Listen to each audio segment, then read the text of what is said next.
नमस्कार दोस्तों, मैं दीपक शर्मा आपके अपने YouTube चैनल दीपक साइंस क्लासेस में दोस्तों आपका हार्दिक स्वागत है। दोस्तों आज मैं जो अपना मॉक टेस्ट पेपर 01 था एयरफोर्स नेवी एक्स ग्रुप के लिए, AA SSR वालों के लिए और क्लास 12 के लिए भी ये बहुत ही इंपोर्टेंट है, ठीक है ना। तो मैंने मॉक टेस्ट पेपर 01 आपको सोल्व करवाया था इलेक्ट्रोस्टैटिक्स के कुछ इंपोर्टेंट क्वेश्चन जो हमारे एग्जाम की दृष्टि से बहुत ही ज्यादा इंपोर्टेंट है, ठीक है। आज मैं उसी को आगे बढ़ा रहा हूं और अपन बात करेंगे next electrostatics mock test paper 02 की, ठीक है दोस्तों। तो चलिए शुरुआत करते हैं और दोस्तों वीडियो को लास्ट तक देखिए। मैं आपको एक एक क्वेश्चन फिजिक्स के एक एक क्वेश्चनों के जबरदस्त तरीके से कॉन्सेप्ट क्लियर करते हुए आपको ट्रिक के साथ जबरदस्त तरीके से उसका सॉल्यूशन बताऊंगा, ठीक है दोस्तों। तो वीडियो को ज्यादा से ज्यादा लाइक कीजिए, कमेंट ठोकिए और ज्यादा से ज्यादा अपने दोस्तों के पास में शेयर कीजिए, ठीक है दोस्तों। तो चलिए शुरुआत करते हैं क्वेश्चन नंबर 16 से, क्वेश्चन नंबर 16 से। क्वेश्चन नंबर 16 क्या कह रहा है कि अपने पास में दो समान, दो सेम और विपरीत प्रकृति के, मतलब दो सेम और अपोजिट नेचर के दो अपने पास चार्ज हैं और वो एक दूसरे से कुछ डिस्टेंस पर रखे हुए हैं, कुछ दूरी पर रखे हुए हैं। तब उनके बीच में जो फोर्स लग रहा है उस फोर्स का मान कितना है? F है। कितना है? F है। अब आगे क्या कह रहा है कि यदि एक आवेश का 25%, एक आवेश का 25% दूसरे पर ट्रांसफर कर दिया जाता है, क्या किया कर दिया जाता है? ट्रांसफर, स्थानांतरित कर दिया जाता है, तब दोनों के बीच में जो बल होगा, जो नया बल होगा, उसका मान कितना होगा? दोस्तों इस क्वेश्चन का आंसर वैसे तो मैं आपको बहुत जल्दी कुछ सेकंडों के अंदर मैं आपको निकाल के दे सकता हूं, लेकिन पहले मैं आपका कॉन्सेप्ट क्लियर करूंगा कि ये क्वेश्चन होता कैसे है और उसके बाद में मैं आपको बिल्कुल शॉर्ट तरीका बताऊंगा, ठीक है। कि अपन 30 सेकंड, क्योंकि एग्जाम के अंदर अपन का ऑब्जेक्टिव टाइप पेपर होता है और अपन को बहुत फास्टली सॉल्व करना पड़ता है, ठीक है। तो मैं आपका कॉन्सेप्ट भी क्लियर करूंगा और आपको ट्रिक के साथ में जबरदस्त तरीके से बताऊंगा, ठीक है। तो देखो अपने को क्या कह रहा है कि अपने पास में दो सेम चार्ज है। माना कि एक आवेश अपने पास A है, ठीक है, और इस पर जो आवेश है वो क्या है? +Q मान लेते हैं, ठीक है। दूसरे पर आवेश क्या होता है? -Q, क्योंकि अपन को ये कहा है कि दोनों समान है, उनका जो मैग्नीट्यूड है वो दोनों समान है, Q है, ठीक है ना। लेकिन उसकी जो प्रकृति है ना वो क्या है? अपोजिट है। इसलिए मैंने एक को +Q लिया, एक इसलिए मैंने एक को क्या लिया? -Q लिया। और उन दोनों के बीच की जो डिस्टेंस है वो मैंने क्या मान ली दोस्तों? R मान ली। क्या मान ली? R मान ली। तब आपको भी पता है इन दोनों के बीच में जो लगने वाला फोर्स होता है F, उसकी मान कूलाम के नियम के अकॉर्डिंग क्या होती है? F बराबर kq²/r², क्योंकि आपको पता है आवेश होता है और उसका यहाँ पर क्या होता है? मैग्नीट्यूड होता है, ठीक है। तो +Q रखेंगे, -Q रखेंगे तो जो माइनस आएगा मैग्नीट्यूड के अकॉर्डिंग ओवरऑल क्या होगा? पॉजिटिव ही होगा, ठीक है। अब एक बात आप यहां पर देख रहे हो। अब नेक्स्ट आगे क्या कह रहा है आपको कि देखो एक आवेश का 25%, कोई दिक्कत नहीं है, या तो आपको या आप इसका इस पर ट्रांसफर कर दो या आप इसका इस पर ट्रांसफर कर दो, कोई दिक्कत नहीं है, ठीक है ना। ये बात भी मैं क्लियर कर देता हूं। तो मैंने इस +Q आवेश का इस पर कितना परसेंट ट्रांसफर कर दिया? 25% इस Q का। तो देखो ये Q है, अगर मैं इसका 25% अगर मैं इस पर ट्रांसफर कर दूंगा तो यहाँ पर कितना बचेगा? Q में से कितनी कमी हो जाएगी? 25% की, मतलब Q/4 की कमी हो जाएगी। तो यहाँ पर जो चार्ज बचेगा वो मेरे पास कितना बचेगा? 3Q/4 बचेगा, 3Q/4 बचेगा। और यहाँ पर मेरे पास में कितना बचेगा? ये -Q है और यहाँ पर ऐड हो जाएगा। देखो जितना यहाँ पर कम हुआ है यहाँ पर उतना ही क्या हो जाएगा? ऐड हो जाएगा। जरूरी नहीं इस क्वेश्चन में मैंने 25% दिया है, आप 75% भी हो सकता है, ठीक है ना। तो ऐसी कोई दिक्कत नहीं है, कॉन्सेप्ट अपना वो ही रहेगा, ठीक है। तो यहाँ पर जो टोटल चार्ज होगा वो टोटल चार्ज कितना हो जाएगा? वो -3Q/ क्या हो गया? 4 हो गया। अगर अपन इसको सोल्व करते हैं तो यही होगा, ठीक है ना। लघुत्तम लेते हैं 4 और -4Q में से +Q माइनस करते हैं तो -3Q अपने पास शेष रह जाते हैं, /4 रह जाता है। अब देखो जो नया फोर्स F डैश होगा वो क्या होगा? Q1 into Q2। तो Q1 का मान अपने पास क्या है 3Q/4, ठीक है, और इसका मान क्या है 3Q/4। यहां पर अपन इसका मैग्नीट्यूड लेते हैं इसलिए अपने पास पॉजिटिव, और दूरी अपनी वही है, दूरी थोड़ी चेंज की है। तो देखो अपने पास क्या आता है, देखो यहां पर 4 4 है, तो 4 का 4 से मल्टीप्लाई करते हैं तो क्या आएगा 16 16 आ जाएगा। तो K और 3 का 3 से मल्टीप्लाई करते हैं तो अपने पास क्या जाएगा तो 9। देखो यहां पर, देखो दोस्तों यहां पर मैग्नीट्यूड है इसलिए जो राशि आएगी वो कैसी आएगी पॉजिटिव आएगी। तो 3 को 3 से गुणा करते हैं अपने पास 9 आ जाएगा। K ऐसे कैसे Q इंटू Q स्क्वायर, और नीचे 4 इंटू 4 कितना हो जाएगा 16 और R स्क्वायर। दोस्तों ये तो अपने पास में पहले ही था ये फोर्स। तो देखो यहां पर जो F डैश है उसकी वैल्यू कितनी आ गई 9/16F, ठीक है, मतलब पहले के बल का कितना गुना हो जाएगा 9/16 गुना हो जाएगा। तो इससे अपना राइट आंसर क्या हो जाएगा ये B हो जाएगा, ठीक है। अब मैं आपको कॉन्सेप्टली रूप से क्लियर करता हूं कि आप इसको डायरेक्टली देखो, ये तो अपना कॉन्सेप्ट के रूप से मैंने आपको क्लियर कर दिया, लेकिन एग्जाम में आप इसको बोर्ड शॉर्ट एंड स्वीट तरीके से अपन को इस ऑब्जेक्टिव वाले पेपर में अपन को इस तरीके से नहीं सोल्व करना, ठीक है ना। ऐसे रखेंगे फिर ये रखेंगे फिर वैल्यू रखेंगे, नहीं, कुछ कैलकुलेशन तो अपन को दिमाग में ही चलानी पड़ेगी। और देखो अपन किस प्रकार से चलाएंगे, अपन सीधा देखेंगे कि 2 आवेश है -Q, ठीक है, प्लस अपन ने देखा एक +Q दूसरा है -Q, कैसे भी कोई दिक्कत नहीं है, ठीक है। इसका 25% इस पर चला गया, ठीक है, इसका 25% इस पर चला गया तो यहाँ कितना बचेगा 3Q/4, और यहाँ पर अपने पास में -Q है तो यहाँ पर कितना बच जाएगा 3, भाई इस पर ऐड कर देंगे ना ये Q/4, ठीक है, और यहाँ पर Q है इस पर माइनस कर देंगे तो यहां तो कितना बच जाएगा 3Q/4, और यहां पर कितना बच जाएगा -3Q/4। बस यहीं से आंसर आ जाएगा। 3 इंटू 3 9, 4 इंटू 4 16, मतलब जो नया फोर्स होगा उसका अपने पास कितना गुना हो जाएगा 9/16 गुना हो जाएगा, ठीक है ना। यहीं से अपन मल्टीप्लाई कर लेंगे, आपको पता है वही Q को Q से गुणा करेंगे Q स्क्वायर आएगा, वही फॉर्मूला रखेंगे R रहेगा। तो बस आपको यहीं से कॉन्सेप्ट इक्वेशन निकालना है, ठीक है। मैं वापस एक बार दोबारा से बता रहा हूं आपको, देखना अच्छी तरीके से समझना। भाई 2 चार्ज है, दोनों की प्रकृति विपरीत बताया इसलिए मैंने एक को +Q ले लिया एक को -Q ले लिया। अगर दोनों की सेम बोलता है तो दोनों प्लस ले लो या दोनों माइनस ले लो, क्योंकि आपको पता है मैग्नीट्यूड होता है तो ओवरऑल पॉजिटिव चार्ज होगा, ठीक है ना। तो देखो 25% इस पर गया तो इसमें तो कितनी कमी हो गई 25% की कमी हो गई, और इसमें 25% की क्या हो गई बस वर्दी हो गई, ठीक है। बस आपको इसको टोटल करना है तो यहां पर अपने का क्या बचेगा प्लस के 3Q/4, यहां पर क्या बचेगा -3Q/4। बस ये क्वेश्चन हो गया। 3 3 9 और 4 चौक 16, मतलब पहले का कितना गुना 9/16 गुना, ठीक है। बस अपन को यहीं से आंसर निकाल लेना है, ये चीजें अपन को सोल्व नहीं करनी है, ठीक है दोस्तों, क्लियर। ओके, नेक्स्ट मैं अब आगे बढ़ता हूं क्वेश्चन नंबर 17 की तरफ। तो देखो क्या है क्वेश्चन नंबर जो 17 है वो अपने पास में क्या कह रहा है। क्वेश्चन नंबर 17 अपने वो कह रहा है कि अपने पास में एक 5 × 10⁻⁴ कूलाम का एक चार्ज है और उस पर 2.25 न्यूटन क्या लग रहा है फोर्स लग रहा है, उस पर फोर्स वर्क कर रहा है, ठीक है। तो उस पॉइंट पर विद्युत क्षेत्र की तीव्रता ज्ञात कीजिए। तो उस पॉइंट पर intensity of the electric field अपन को क्या करना है कैलकुलेट करना है, ठीक है। विद्युत क्षेत्र की तीव्रता ज्ञात करनी है। और मैं आपको बता दूं विद्युत क्षेत्र की तीव्रता क्या होती है।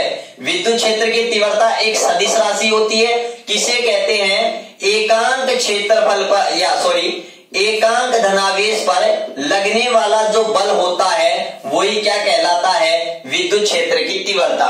यदि इस आवेश का मान मैं इकाई कर दूं तो इस आवेश पर जो लगने वाला फोर्स है वही क्या कहलाता है इंटेंसिटी ऑफ इलेक्ट्रिक फील्ड, ठीक है दोस्तों। तो ये विद्युत क्षेत्र की परिभाषा हो गई, डेफिनेशन हो गई। देखो मैं इस मॉक टेस्ट पेपर के माध्यम से आपकी हर एक छोटी कमजोरी में आपको क्लियर करूंगा, ठीक है दोस्तों। यहां से अपन इसकी ऐसा यूनिट भी निकाल सकते हैं इलेक्ट्रिक फील्ड की। देखो इलेक्ट्रिक फील्ड बराबर क्या होता है F/Q। F क्या है फोर्स है, फोर्स की यूनिट क्या होती है न्यूटन, और आवेश है चार्ज उसकी यूनिट क्या होती है कूलाम होती है। इसलिए इलेक्ट्रिक फील्ड की जो यूनिट होगी वो क्या होगी दोस्तों अपने पास में न्यूटन प्रति कूलाम होगी। ये चीज क्लियर। अब देखो अपने को क्या दे रखा है चार्ज दे रखा है और फोर्स दे रखा है। तो तो अपन इस फॉर्मूले से आसानी से इलेक्ट्रिक फील्ड निकाल लेंगे। कैसे निकालेंगे? फोर्स कितना दे रखा है? 2.25 न्यूटन दे रखा है और चार्ज कितना दे रहा है? 5 × 10⁻⁴ -4। ठीक है, तो देखो यहां पर जो दशमलव है वो 2 स्थान छोड़ करके, इसलिए यहाँ दशमलव अपन हटाएंगे तो यहाँ पर क्या आ जाएगा? 2 जीरो नीचे उतार लेंगे। तो देखो मैं इसको सोल्व करता हूँ, 5 से कैंसिल कर सकता हूँ, 5 चौक 20, बच गए कितने? 2, 5 2 5। ठीक है, तो मैं क्या लिख सकता हूँ? 5 25। तो ऊपर तो अपने पास क्या बच गया? 45 और नीचे देखो ये 2 जीरो है, यहाँ पर ये कैंसिल होने पर 10⁻² बच जाती है, तो ऊपर लेके जाएंगे तो क्या हो जाएगा? 10⁻²। इलेक्ट्रिक फील्ड है तो इसकी जो मात्रक होगा वो ये होगा। देखो ऑप्शन में देखो आप, तो ये नजर आ रहा है क्या? नहीं नहीं नहीं नहीं, हाँ कुछ नजर आ रहा है, लेकिन 10⁻³ है, तो वही बात है, जैसे मैं यहाँ दशमलव लगाऊंगा तो यहाँ पर क्या जाएगा? 10⁻³ न्यूटन प्रति कूलम। तो अपना राइट आंसर क्या होगा? डी होगा। ठीक है, ये चीज क्लियर। नेक्स्ट क्वेश्चन की तरफ मैं बढ़ता हूं आगे, क्वेश्चन नंबर 3 की तरफ। क्वेश्चन नंबर 3 अपन को क्या कह रहा है? देखो क्वेश्चन नंबर 3 कह रहा है कि अपने पास में एक इलेक्ट्रॉन है, एक अपने पास में प्रोटॉन है। ठीक है, वो समरूप विद्युत क्षेत्र में यूनिफॉर्म इलेक्ट्रिक फील्ड के अंदर स्थित है। ठीक है, और उनके त्वरणों का अनुपात, उनके एक्सेलरेशन है, उनका रेशियो क्या होगा, ये अपने को इस क्वेश्चन के अंदर पूछा है। तो देखो मैं आपको एक बात क्लियर कर दूं कि जो अभी मैंने बताया E बराबर क्या होता है? F/Q होता है। तो यहां से अगर मैं फोर्स ज्ञात करूं तो F बराबर क्या होता है दोस्तों? QE। क्या होता है? QE। यहां पर बल और विद्युत क्षेत्र दोनों सदिश राशि होती हैं। अब मेरे को एक बात बताओ, एक बात मैं बता दूं आपको, यहां पर जो देखो समरूप यूनिफॉर्म विद्युत क्षेत्र है, तो यहां पर E है वो क्या है? कांस्टेंट है। E कांस्टेंट है तो यहां पर जो लगने वाला फोर्स है वो भी क्या होगा? कांस्टेंट होगा। ठीक है, क्योंकि विद्युत क्षेत्र क्या है? सेम है। ठीक है, दूसरी बात, इन पर आवेश है वो एक दूसरे पर अपोजिट है, लेकिन उसका मैग्नीट्यूड क्या है? इक्वल है। तो देखो मैं आपको बताऊं, फोर्स बराबर क्या होता है? MA। आपको पता है कभी भी बल लगता है या धक्का लगता है तो किसको याद किए करते हैं अपन? सबसे पहले माँ को। भाई कोई धक्का देता है तो कौन याद आती है? माँ। तो देखो माँ, MA। M तो क्या है? मास, और A क्या है अपने पास? एक्सेलरेशन, त्वरण है। ठीक है, अब मेरे को एक बात बताओ, त्वरण अपन से पूछा है तो A कैलकुलेट करेंगे तो क्या आएगा? F/m। अब देखो E कांस्टेंट है इसलिए F कांस्टेंट है। F कांस्टेंट है तो आपको पता है जो त्वरण है वो किसके व्युत्क्रमानुपाती आ रहा है? मास के। मास मतलब द्रव्यमान। ठीक है, तो त्वरण है वो मास की क्या रहा है? व्युत्क्रमानुपाती आ रहा है। ठीक है, अगर ये पता है तो अपने को इन दोनों का रेशियो पूछा है कि भाई इलेक्ट्रॉन का त्वरण और अपने पास में प्रोटॉन का त्वरण, तो व्युत्क्रमानुपाती है तो इलेक्ट्रॉन का त्वरण ऊपर है तो यहाँ पर अपने पास मास ऑफ प्रोटॉन आएगा। अगर नीचे क्या है? अपने पास एक्सेलरेशन ऑफ प्रोटॉन है तो मास ऑफ क्या जाएगा? इलेक्ट्रॉन आ जाएगा। ये अपना डायरेक्टली क्या हो गया? सोल्व हो गया। ठीक है ना, तो ये अपने पास में, और इसका राइट आंसर क्या होगा? बी होगा। क्या होगा? बी होगा। आप करके देख लो, रख लेना इस तरीके से। अगर मैं रख सकता हूं, देखो अगर मैं रखूंगा, इलेक्ट्रॉन है, ये फोर्स कांस्टेंट है ही दोनों का, क्योंकि मैं लिख देता हूं Fe कांस्टेंट Fp तो Me। देखो ठीक है, इस प्रकार से मैं देखूंगा यहाँ पर FME, फिर यहाँ पर मैं AP का लिखूंगा तो क्या लिखूंगा? FP/MA। तो ये ऊपर आ जाएगा, ये नीचे आ जाएगा। तो देखो MP/ME।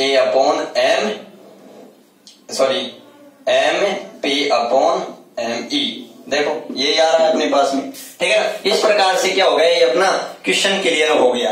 ठीक है दोस्तों, अब अपन आगे बढ़ते हैं और नेक्स्ट क्वेश्चन की तरफ बढ़ते हैं। देखते हैं क्वेश्चन नंबर 19 अपन को क्या कह रहा है। ठीक है ना, चलिए देखते हैं।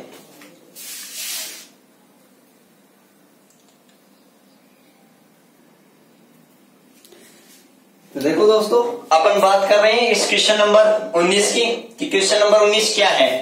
देखो क्या कह रहा है कि दो आवेश हैं जिनमें एक का परिमाण है वो 3 कूलम है, दूसरा क्या है 27 कूलम है।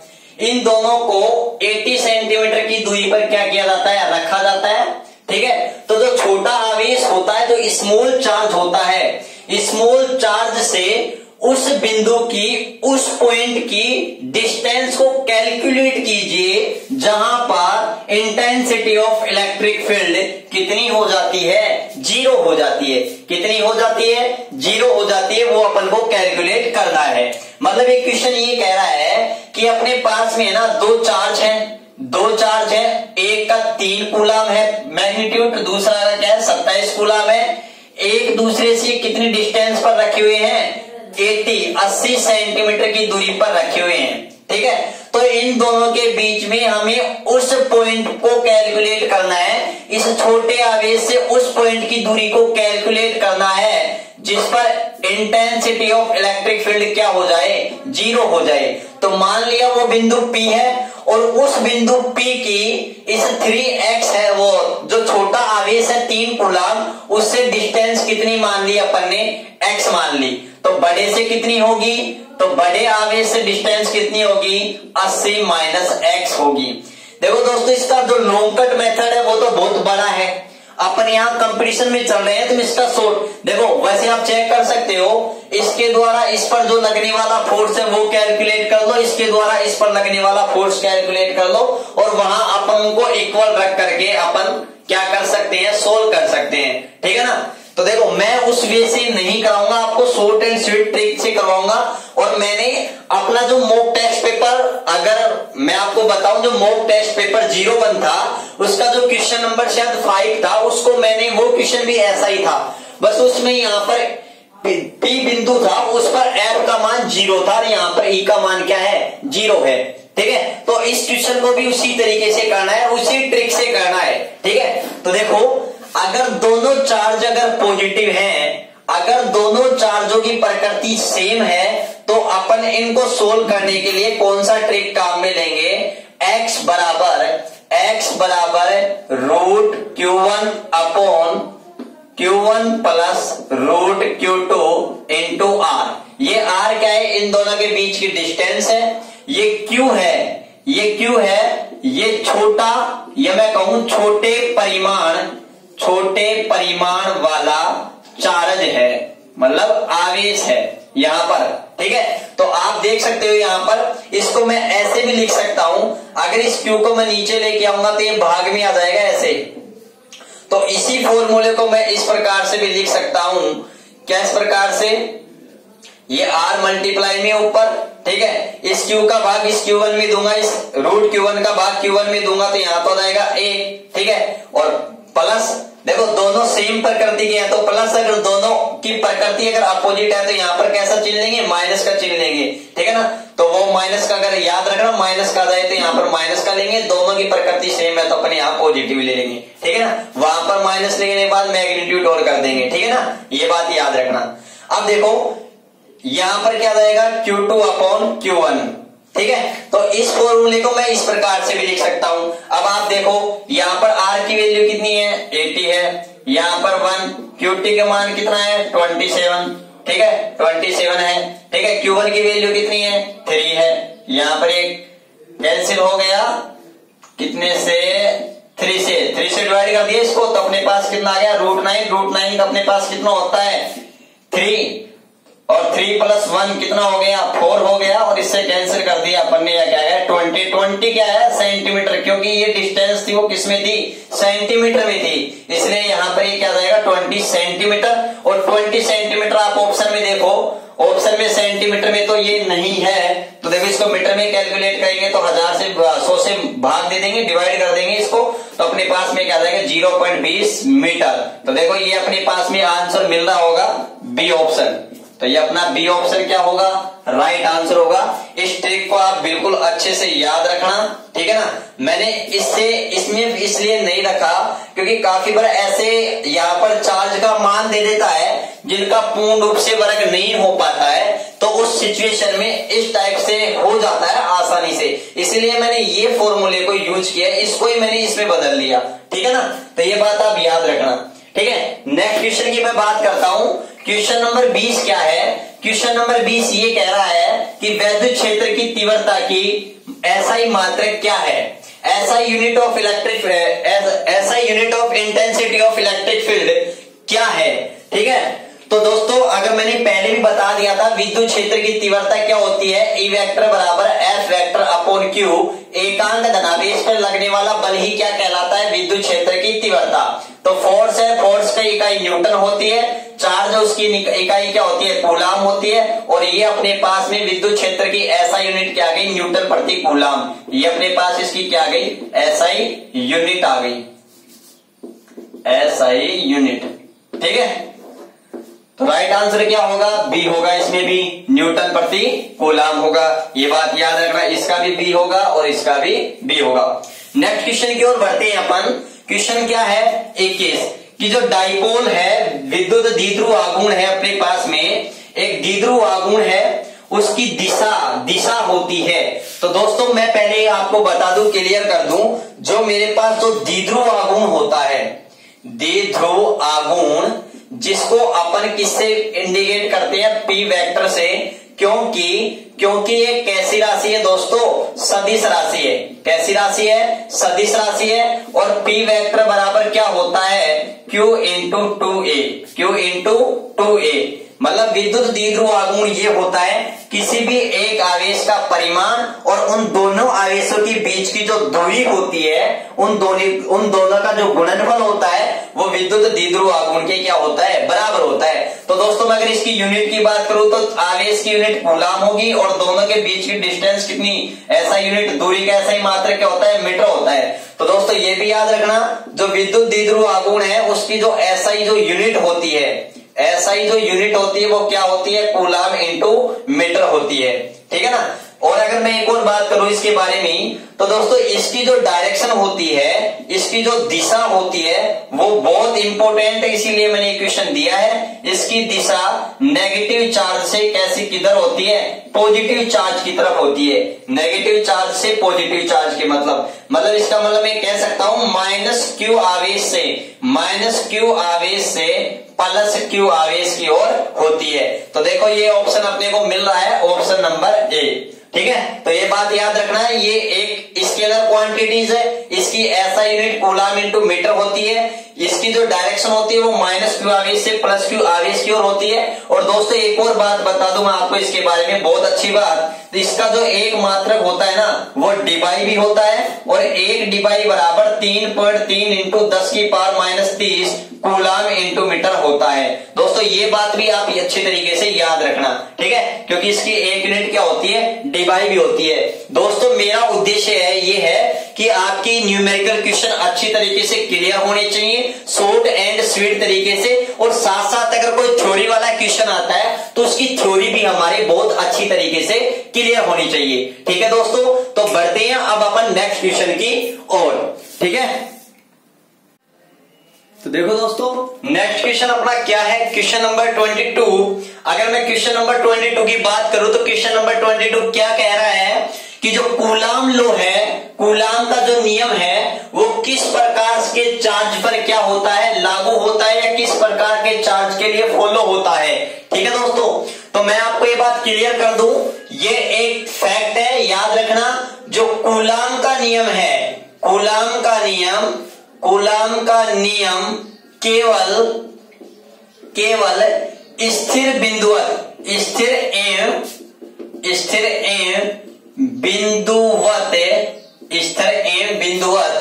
आवेशों के लिए ही लागू होता है, आवेशों के लिए ही लागू होता है। ये बात आप अच्छी तरीके से याद रखना। क्यों?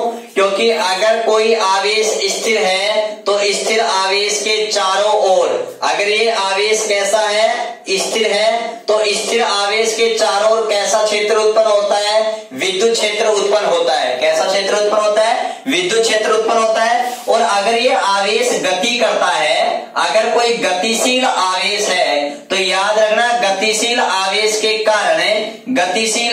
के कारण चुंबकीय क्षेत्र भी उत्पन्न होता है और वहां कूलाम का नियम लागू नहीं होता है। इसलिए आप याद रखना, जो कूलाम का जो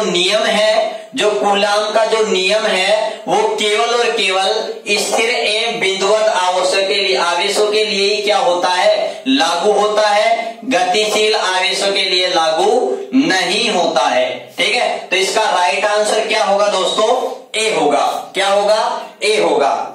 ठीक है, नेक्स्ट क्वेश्चन नंबर अगर मैं 23 की बात करूं तो क्वेश्चन नंबर 23 क्या कह रहा है? देखो क्वेश्चन नंबर 23 ये कह रहा है कि अपने पास में एक चार्ज है जो एक विद्युत द्विध्रुव, जो एक इलेक्ट्रिक डाइपोल से किसी डिस्टेंस पर एक्सियल कंडीशन में कोई विद्युत बल F फेल कर रहा है या उस पर जो लग रहा है F बल लग रहा है।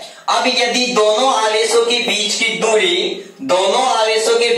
दूरी क्या कर दी जाए? दुगनी कर दी जाए, तो आवेशों पर जो कार्यरत नया बल होगा उस नए बल का मान कितना होगा?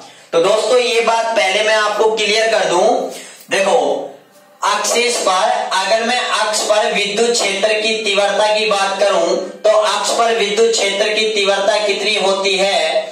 2kp/r³। देखो याद रखना ये एक बहुत अच्छी बात है। ठीक है, और P कैप जो अपने को ये बताती है, किसकी डायरेक्शन बताती है? विद्युत क्षेत्र की दिशा की। यहाँ पर एक्सिस पर जो विद्युत क्षेत्र की तीव्रता होती है वो P वेक्टर की दिशा में होती है। P वेक्टर की दिशा में होती है। और जो निरक्ष पर जो विद्युत क्षेत्र की जो तीव्रता होती है उस तीव्रता का मान कितना होता है? kp/r³। kp/r³। ठीक है दोस्तों, और यहाँ पर जो इकाई सदिश होती है वो -p कैप होती है, जो हमें ये बताती है कि जो E वेक्टर की दिशा है, E वेक्टर की जो डायरेक्शन है, E वेक्टर की दिशा वो P वेक्टर के क्या होती है? विपरीत होती है। क्या होती है? विपरीत होती है। ये बात आप अच्छे से याद रखना। ठीक है, पहले मैं आपका कॉन्सेप्ट क्लियर कर रहा हूं। अब आप यहां से देख रहे हो, अगर मैं देखो यहां पर फोर्स की बात कर रहा है तो आपको पता है ये फोर्स है वो F बराबर क्या होता है? QE, यही होता है। तो जो अपने पास में विद्युत क्षेत्र की तीव्रता लगेगी विद्युत द्विध्रुव पर, तो फोर्स, चाहे मैं फोर्स की बात करूं चाहे मैं विद्युत क्षेत्र की तीव्रता की बात करूं, वह दूरी के क्यूब के क्या होता है? व्युत्क्रमानुपाती होता है, चाहे वो अक्ष पे हो और चाहे वो किस पर हो? निरक्ष पर हो। ठीक है, अब देखो यहाँ पर क्या किया है, अपने को बस ये पता होना चाहिए था कि जो फोर्स होगा या फिर जो इलेक्ट्रिक फील्ड होगा, विद्युत क्षेत्र होगा, ठीक है ना, वो यहाँ पर दूरी के तृतीय घात के क्या है? व्युत्क्रमानुपाती है। अब देखो दूरी को अगर मैं क्या करूंगा? दुगनी करूंगा तो 2 का क्यूब अपने पास में कितना हो जाएगा? 8, और r³ भी आ जाएगा। तो देखो ये तो आपको यहां से ये भी पता लग रहा है, अगर दूरी बढ़ाएंगे तो बोलो, तो ये बताओ विद्युत क्षेत्र की तीव्रता का मान कम होगा और यहाँ पर तीव्रता का मान कम होगा तो फोर्स का मान भी क्या होगा? कम होगा। तो ये बात तो क्लियर है कि जो फोर्स लगेगा वो कम लगेगा क्योंकि दूरी बढ़ाई जा रही है, दुगनी की जा रही है। ठीक है, और आपको पता है दूरी फोर्स या इलेक्ट्रिक फील्ड के इलेक्ट्रिक डाइपोल पे तृतीय घात के व्युत्क्रमानुपाती होता है, मतलब दूरी के घन के क्या होता है? व्युत्क्रमानुपाती होता है। तो 2 का घन करेंगे तो कितना आ जाएगा? 8। ये तो पहले भी थी, ये तो अब भी है। तो मतलब 8 नीचे आ रहा है तो 1/8, मतलब बल पहले का कितना लगेगा? F/8 लगेगा। तो अपना राइट आंसर क्या होगा? C होगा। अगर देखो यहां से बिल्कुल सीधा है, अगर दूरी 3 गुनी करेंगे तो बल का मान कितना हो जाएगा? 3 का वर्ग 27, F/27। ठीक है, इस प्रकार से अगर ये कह दिया जाए दूरी आधी कर दी जाए, तो दूरी आधी कर दी जाए तो यहाँ r की जगह r/2 रखो और अब इसका क्यूब करो। अब यहाँ पर 2 का क्यूब करेंगे ना तो ये 2 का क्यूब ऊपर चला जाएगा, तो यहाँ पर क्या हो जाएगा? 8 गुना हो जाएगा। क्यों? अब आपको ये भी पता है दूरी आधी की है, मतलब दूरी को हमने पहले से कम किया है, तो आपको पता है विद्युत क्षेत्र की तीव्रता भी बढ़ जाएगी और फोर्स भी क्या हो जाएगा?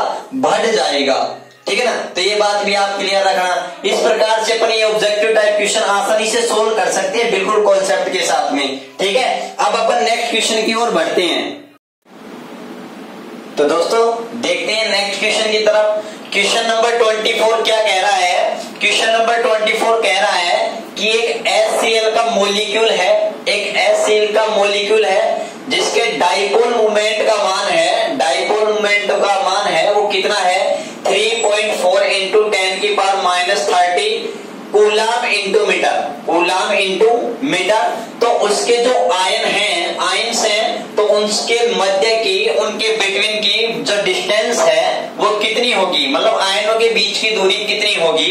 तो दोस्तों अगर मैं आपको बताऊं तो क्या है, जो द्विध्रुव आघूर्ण है, द्विध्रुव आघूर्ण है जिसे P वेक्टर से इंडिकेट करते हैं, और जो द्विध्रुव आघूर्ण का जो फॉर्मूला होता है वो क्या होता है, P वेक्टर बराबर Q इंटू 2a। या तो मैं 2a लिख सकता हूं या फिर मैं क्या लिख सकता हूं दोस्तों, D लिख सकता हूं।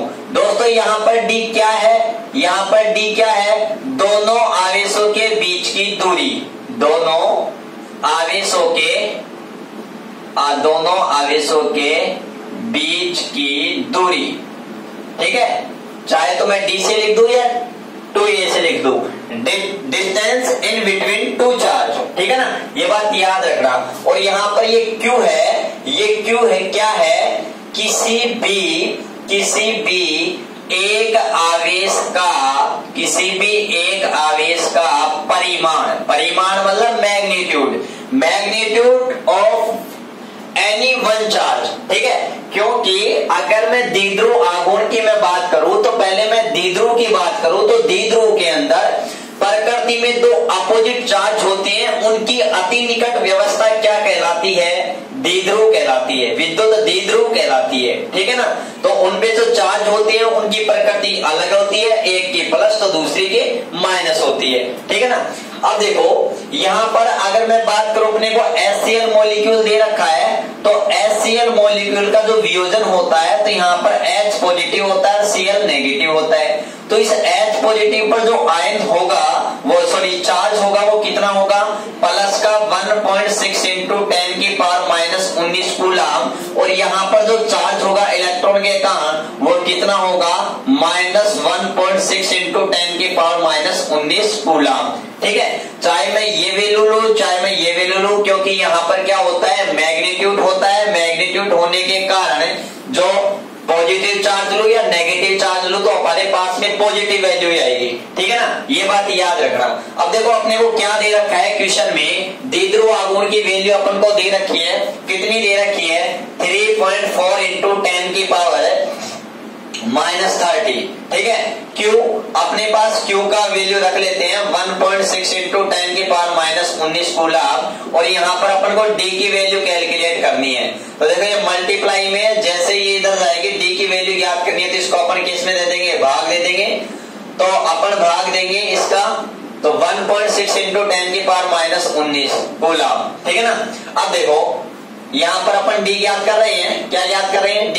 तो देखो यहाँ पर मैं दशमलव हटा लेता हूँ, यहाँ पर 16 दूनी क्या हो गया 32, बच गए कितने, 2 दशमलव उतार ली, दशमलव लगा दी, यहाँ 0 उतार ली, तो 16 एकम 16, ठीक है। बच गए कितने 4 0।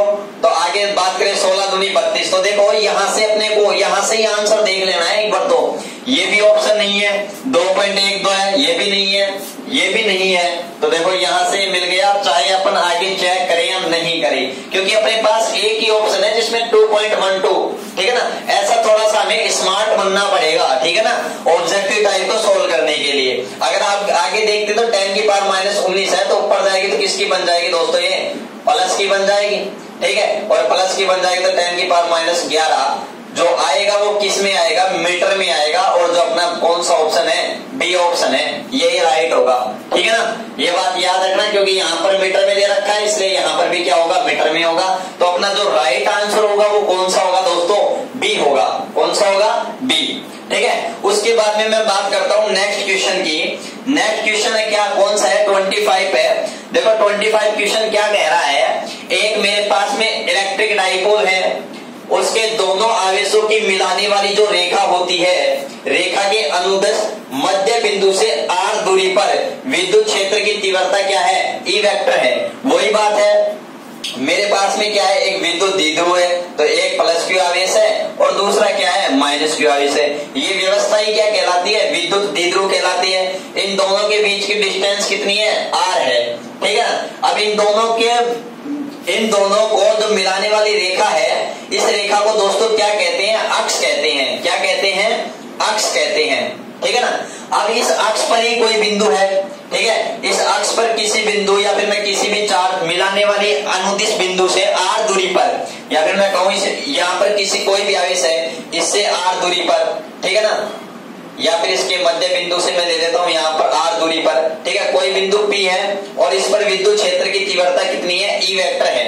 अब देखो इस बिंदु को द्विध्रुव को उसके अक्ष के सापेक्ष कितने डिग्री से घुमा दिया था? 90 डिग्री से। तो दोस्तों अगर 90 डिग्री से घुमाएंगे तो अपने पास में जो रेखा आएगी वो इस तरीके से आ जाएगी। भाई 90 डिग्री से घूम गया, यहाँ पर थीटा बराबर 90 बन गया, तो ये थीटा बराबर 90 बनते ही अपने पास में क्या हो गया? निरक्ष हो गया। तो मैं आपको बात बता दूं, निरक्ष पर देखो अपना एक कॉन्सेप्ट है मैं जो पहले भी बता चुका कि अक्षेष पर जो विद्युत क्षेत्र की तीव्रता का मान होता है, अक्षेष पर वो निरक्ष की कितनी होती है? वो निरक्ष की विद्युत क्षेत्र की तीव्रता की कितनी होती है दोस्तों? दुगनी होती है। कितनी होती है? दुगनी होती है। ये बात याद रखना। तो जैसे 90 पर घुमाएंगे तो इसका मतलब वो किसकी पूछ रहा है? निरक्ष पर विद्युत क्षेत्र की तीव्रता का मान पूछ रहा है। तो अगर निरक्ष पर ज्ञात करेंगे तो इस 2 का इसके अंदर क्या दे देंगे? भाग। या तो मैं ऐसे कह सकता हूं अक्ष पर विद्युत क्षेत्र की तीव्रता निरक्ष की कितनी होती है? दोगुनी। या फिर मैं ये कह सकता हूं निरक्ष पर जो विद्युत क्षेत्र की तीव्रता होती है वो अक्षेष की क्या होती है? आधी होती है। क्या होती है? आधी होती है। तो ये कोई बस एक कॉन्सेप्चुअल बेस्ड क्वेश्चन था कि भाई अपन द्विध्रुव को उसके अक्ष के सापेक्ष, अगर द्विध्रुव को उसके अक्ष के सापेक्ष 90 डिग्री के कोण पर घुमा देंगे तो क्या बन जाएगी? निरक्ष। और निरक्ष पर जो तीव्रता होती है वो अक्षेष की कितनी होती है? आधी। और अक्षेष पर अपन को दे रखा है क्वेश्चन में कितनी है? E है। तो E की क्या हो जाएगी? आधी हो जाएगी। तो अपना राइट आंसर कौन सा होगा दोस्तों? सॉरी C होगा, ये C है। ठीक है, तो ये अपना क्या होगा? राइट आंसर होगा। ठीक है दोस्तों, तो ये मैंने कुछ इलेक्ट्रोस्टैटिक्स के क्वेश्चन करवाए हैं। अभी तक जनरल तौर पर अपनी कूलाम लॉ बेसिक है, अपन ने विद्युत क्षेत्र, विद्युत बल, इन्हीं पर ही अपन ने आवेश वगैरह इन्हीं पर ही न्यूमेरिकल किए हैं। अभी हमारे बहुत सारे टॉपिक इसमें बाकी हैं, गाउस लॉ, ठीक है ना, विद्युत फ्लक्स, इन पर बहुत सारे न्यूमेरिकल है, उनकी भी मैं चर्चा करने वाला हूं। आप कहीं नहीं जाइए, ठीक है। ज्यादा से ज्यादा वीडियो को लाइक कीजिए, शेयर कीजिए, सब चैनल को सब्सक्राइब करना बिल्कुल ना भूलिए, और हाँ बेल आइकन को दबाना तो बिल्कुल ना भूलिए, ठीक है ना। ठीक है दोस्तों, तो इसको ज्यादा से ज्यादा क्या करना? शेयर करना। धन्यवाद।